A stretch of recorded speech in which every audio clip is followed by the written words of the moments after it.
In his last interview, Xtreme Couture head coach Eric Nicksick has revealed that the UFC recently reached out to ask him who heavyweight champion Francis Ngannou prefers to fight next, and there appears to be synergy. In this video, I've brought you the news in detail. Make sure you stick with me till the end so you don't miss any part of the gist. Without any further delay, let's get into it.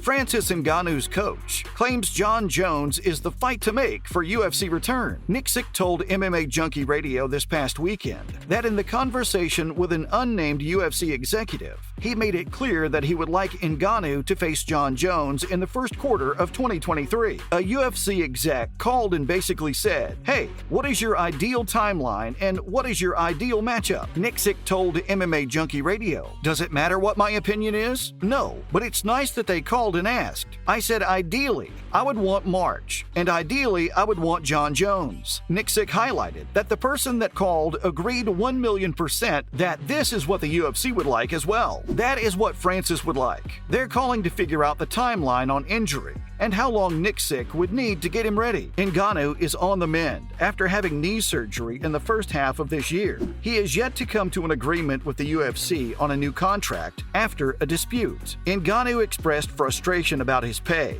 and inability to box, vowing not to return until his terms are met. It's unknown where things stand on Ngannou's contract situation. In the meantime, Nicksick and Ngannou have been working together towards a return to competition. Nicksick confirmed that they're hitting the pads and doing stuff on the bags. By that he means, essentially, that's what they were doing in the last 4 weeks of training camp for gain anyway. Jones, on the other hand, had been rumored to return against former heavyweight champion Stipe Miocic in December, while Ngannou gets back to 100%. But Nicksick hopes Jones' heavyweight debut, which would come after almost 3 years away, is against Ngannou, and he explained why. In his explanation, Nicksick said that he doesn't want Jon Jones to be able to take a fight before them. He added that he would want him to have to figure everything out in the cage with Francis, not fight against Stipe, and maybe win a decision, and then go back to the drawing board and go, okay, here's the things I need to fix and get better at, and then come out a better version. Where Jon Jones is so good is that he gets those reps. He understands, okay, I can fix this, I could fix that. He's not actually a guy who's going to walk around at heavyweight. He's building himself up to fight at heavyweight. He's adding muscle to a frame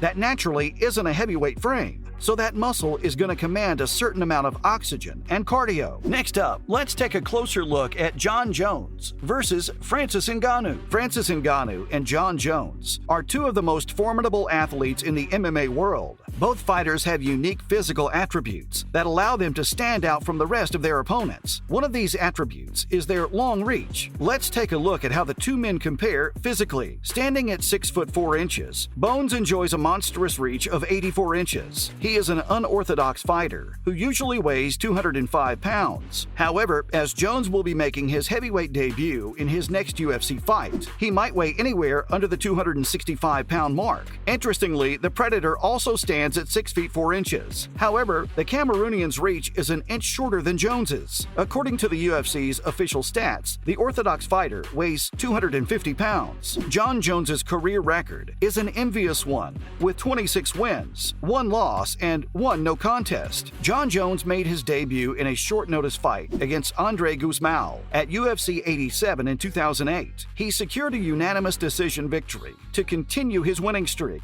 He defeated Stephen Bonner and Jake O'Brien before fighting Matt Hamill at the finale of the 10th season of The Ultimate Fighter. Jon suffered his first loss here as he connected with illegal 12-6 elbows, causing Hamill's shoulder to dislocate, forcing the referee to end the fight in Hamill's favor. At UFC 133, Jones was scheduled to fight Rashad Evans, but the bout got canceled due to Jon's hand injury. Jon instead made his first title defense against Quentin Jackson at UFC 135, where he submitted the challenger in the 4th round via a rear naked choke. He dominated the light heavyweight division and defeated the likes of Lyoto Machida, Rashad Evans, Vitor Belfort, Chael Sonnen, Alex Gustafsson, Glover Teixeira, and Daniel Cormier before getting stripped of the title and being put off competition for a year. Jones returned at UFC 197, where he fought Ovens St. Preux for the interim UFC light heavyweight championship after Daniel Cormier pulled out of the fight due to a foot injury. His rematch against Cormier was scheduled for UFC 200, but the fight got canceled due to the USADA pulling up Jones for a potential doping violation, and Jones getting a 1-year suspension from the commission and getting stripped of the interim title. He made his return at UFC 214 against Cormier for the light heavyweight championship. Jon won the fight via TKO, head kick, and punches, but the result was overturned to a no contest after Jon tested positive for turinabol metabolite. Jon then fought Alexander Gustafsson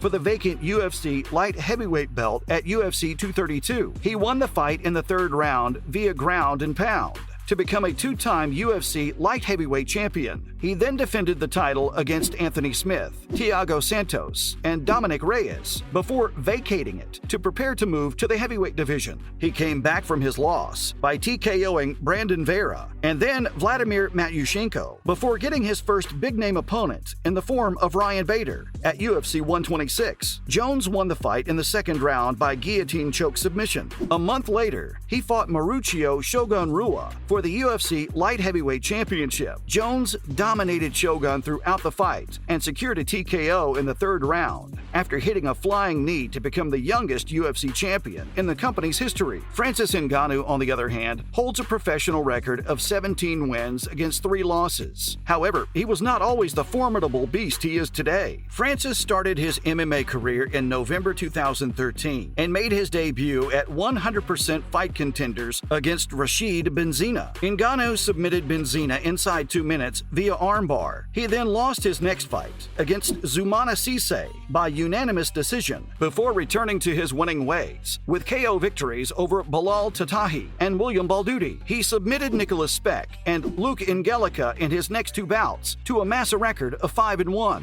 Ngannou left the French MMA circuit in 2015 to join the UFC. He made his UFC debut in 2015 at UFC on Fox 17 against Luis Enrique Barbosa de Oliveira, who he defeated in the 2nd round via knockout. Following this victory, Ngannou went on a dominant run in the UFC and won his next 5 fights, beating the likes of Curtis Blades, Andrei Arlovsky, and Alistair Overeem before getting a UFC heavyweight championship title shot against Stipe Miocic at UFC 220. Stipe Miocic outclassed Ngannou throughout the bout, exposing his poor wrestling and limited gas tank. Miocic secured a unanimous decision victory to give Ngannou his first loss in the UFC. Ngannou then came up short in his next fight against Derek Lewis at UFC 226 to extend his losing streak to 2. He bounced back from back-to-back losses in style as he defeated Curtis Blades in their rematch at UFC Fight Night 141. He then proceeded to knock out UFC legend Cain Velasquez in 26 seconds, Junior Dos Santos in 71 seconds, and Jairzinho Rozenstruik in 20 seconds to earn a 2nd title shot against Stipe Miocic at UFC 260. This time, Ngannou easily stuffed Miocic's takedown attempt and KO'd him in the 2nd round to become the new UFC heavyweight champion. Ngannou showed patience in the 1st round of the fight as he looked to tag Miocic instead of throwing haymakers. He didn't overcommit to any attack and instead connected with low kicks, a takedown,